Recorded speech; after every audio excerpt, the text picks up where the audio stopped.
Yes. Hi guys, I'm Ayan of thesweetbox.com. Una, congratulations po kasi nakapangalawa na kayo tapos nakaka-excite yung franchise news kanina. So, for, I think, Ding Dong, since you're one of the producers, yung kasi yung first, yung Tik-Tik, yung budget dun mukhang malaki. How about this one? Kasi mukhang mas malaki siya. Napakalaki. Yung sinabi ni Tere kanina, 5 times mas ang lahat ng ito. Hindi naman 5 times. But definitely, this one's much more as compared to the first one when it comes to the production cost.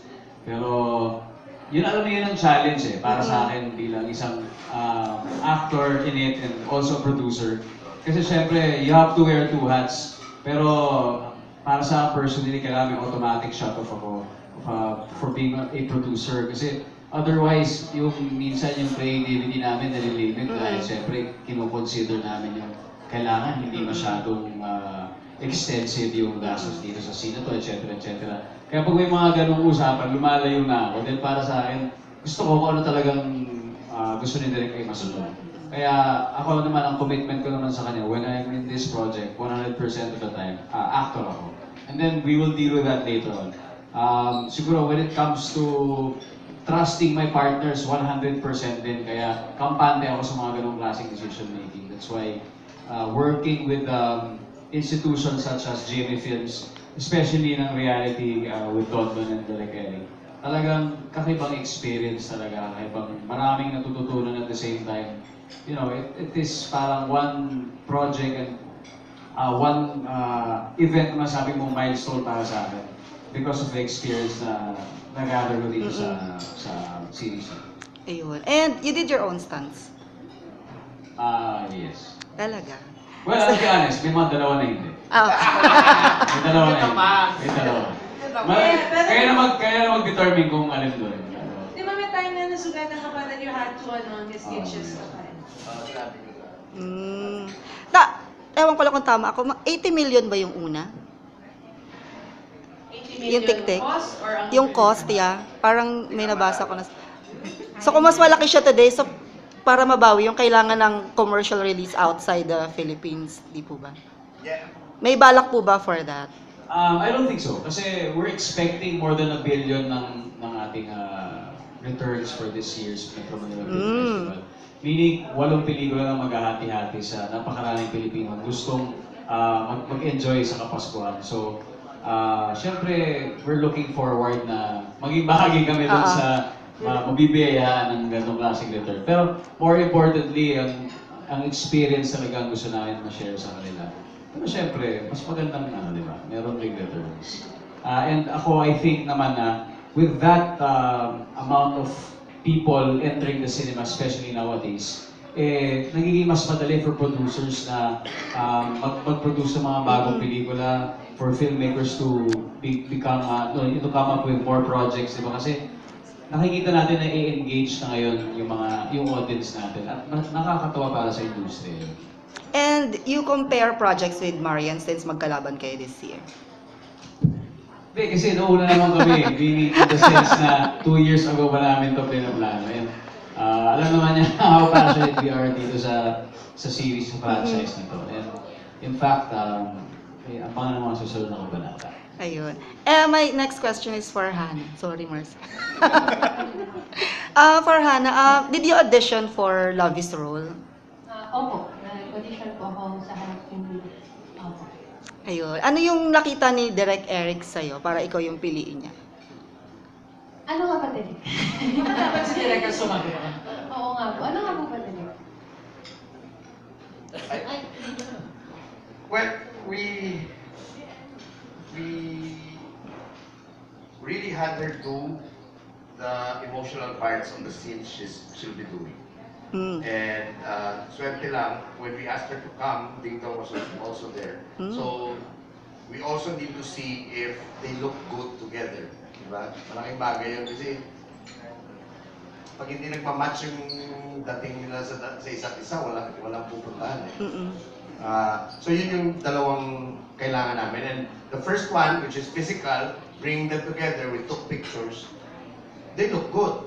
So, okay na yun. Next stage, we had her do a scene with Dong. Just tingnan na namin kung magkakailangan, which she was really confident, no? We really liked her kasi parang alam na niyang gusto niya mga artista talaga eh. Pero in fairness din naman po kasi sa kanila, saka po kay Mr. Dingdong, talagang wala po silang...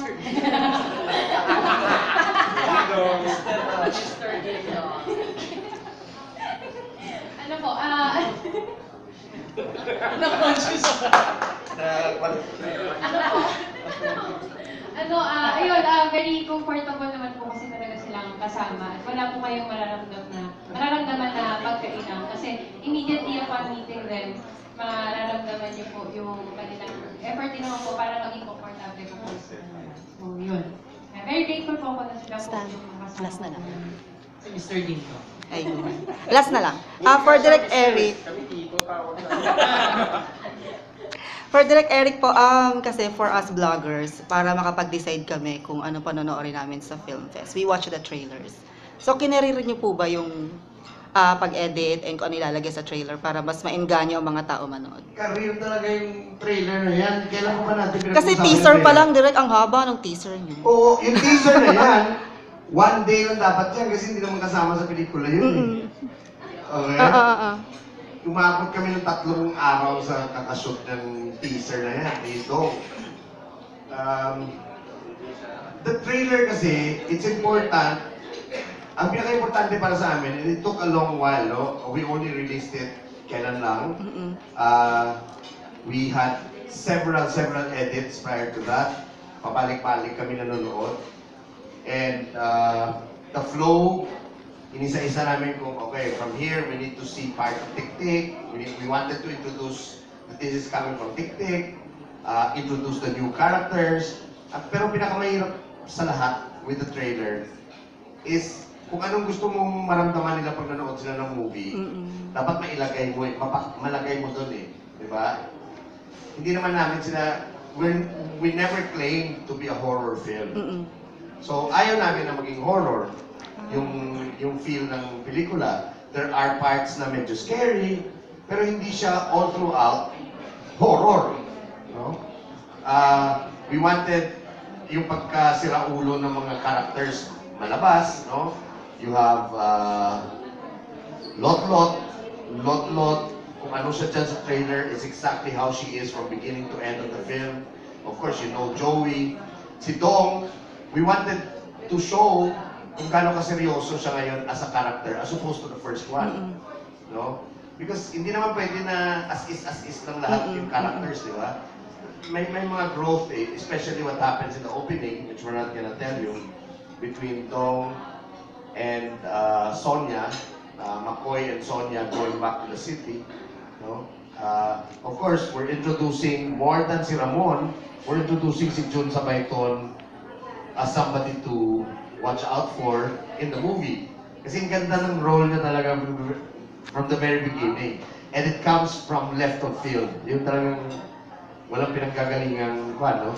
Sina Abra, we wanted Abra to be showcased as well together with Julian. Kasi, and it's not yung tungkol dyan sa kamay ni Ding Dong. Of course, we want everybody to see that we're pushing the movie into hyper-realism. Hindi siya yung parang documentary. Hindi naman siya documentary, di ba? Pansay popcorn movie siya na masaya eh.